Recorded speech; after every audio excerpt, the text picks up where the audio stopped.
બનાસકાંઠા જિલ્લામાં રબારી સમાજ મોટા પ્રમાણમાં પશુ અને ખેતીના વ્યવસાય સાથે સંકળાયેલો છે અને આ સમાજ અનેક કુરિવાજો સાથે સંકળાયેલો હોવાના કારણે શિક્ષક અને આર્થિક રીતે પછાત માનવામાં આવતો હતો. પરંતુ છેલ્લા ઘણા સમયથી આ સમાજ અનેક કુરિવાજો સાથે જોડાયેલો આ સમાજ સામાજિક કુરિવાજોને બાજુ પર મૂકીને દીકરા દીકરીઓને શિક્ષણ તરફ વધારવા આગળ આવ્યો છે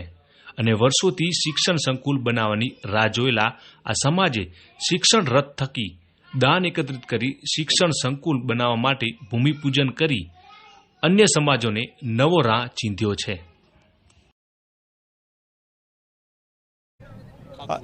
આજે સમગ્ર ધાનેરા રબારી સમાજના માટે એક ઐતિહાસિક દિવસ હતો કે ખૂબ વર્ષોથી ધાનેરા રબારી સમાજ શૈક્ષણિક સંકુલ માટે બનાવવા માટે ચિંતિત હતો અને ખૂબ વર્ષો પછી આ સોનેરી દિવસ એક ઐતિહાસિક ઘટના આવી એને વધાવવા માટે સમગ્ર ધાનેરા તાલુકો રબારી સમાજ અને સાથે સાથે અન્ય સમાજો પણ જોડાયા. લાભ પાંચમથી શરૂ કરેલા આ શિક્ષણ રથમાં ધાનેરા શહેર તેમજ તાલુકાના 62 ગામમાં વસવાટ કરતા રબારી માલધારી સમાજના ગામોમાં આ શિક્ષણ રથ થકી કુલ 13 કરોડ કરતાં વધુ દાન એકત્રિત કરવામાં આવ્યું છે. માત્ર 10 દિવસમાં આ શિક્ષણ રથ દ્વારા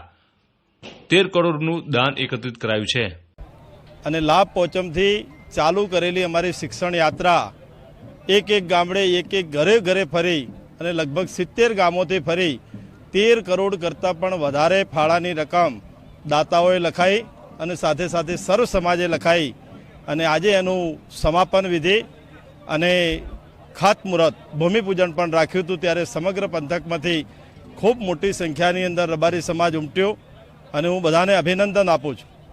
કે સમાજ સંગઠિત થઈ અને ખૂબ મોટી રકમ દાન તરીકે આપી. ત્યારે આ વિસ્તારની અંદર અદ્યતન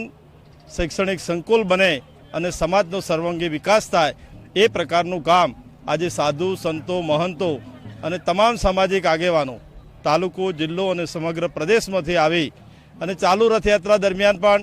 અમારા ગુરુગાદી કનીરામજી બાપુ, ગુરુગાદી વાળીનાથ જયરામગીરી બાપુ અને સમગ્ર લોકો રાજસ્થાનથી ઓટારામજી બધા જ લોકો આવી અને સમાજને પ્રેરણા આપવાનું ખૂબ મોટું કામ કર્યું છે. ત્યારે આજના તબક્કે જે લોકોએ આ રથયાત્રાની અંદર